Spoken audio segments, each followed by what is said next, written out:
भगवद गीता में एक ऐसा श्लोक है जो सीधे डर की जड़ पर वार करता है।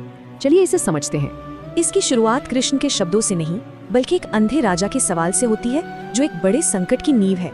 गीता को समझने के लिए पहले उस जगह को जानना जरूरी है जहाँ ये ज्ञान दिया गया, कुरुक्षेत्र।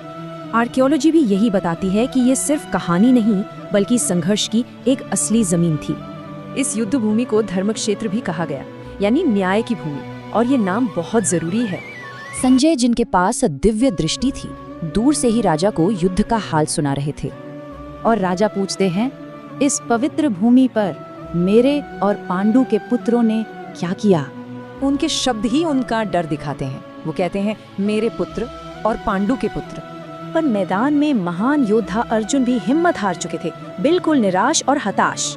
ये देखकर कृष्ण पूछते हैं, अर्जुन, इस मुश्किल घड़ी में ये कमजोरी तुम पर कैसे हावी हो गई? और यहीं से हम आज की सबसे बड़ी सीख पर आते हैं, कृष्ण का सीधा और जोरदार जवाब। तब वो ये शक्तिशाली निर्देश देते हैं, एक ऐसी ललकार जो आज भी गूंजती है। कृष्ण सीधे कहते हैं, हे अर्जुन, इस नामर्दी और डर को मत अपनाओ। वो अर्जुन को याद दिलाते हैं कि ये कमजोरी तुम्हारे जैसे योद्धा को शोभा नहीं देती।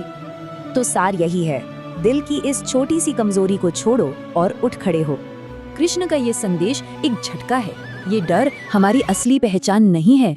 जरा सोचिए, जीवन के सबसे अहम मौकों पर ही हम सबसे ज्यादा डरते हैं ना? किसी जरूरी एग्जाम से पहले, इंटरव्यू में, या कोई बड़ा फैसला लेते वक्त हम अटक जाते हैं। गीता का संदेश बिल्कुल साफ है, हम सब अपने शक और डर से कहीं ज्यादा मजबूत हैं।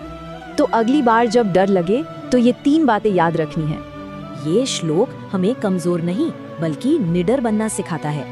ये हमें एक सवाल के साथ छोड़ जाता है, हमारी अपनी जिंदगी का कुरुक्षेत्र क्या है?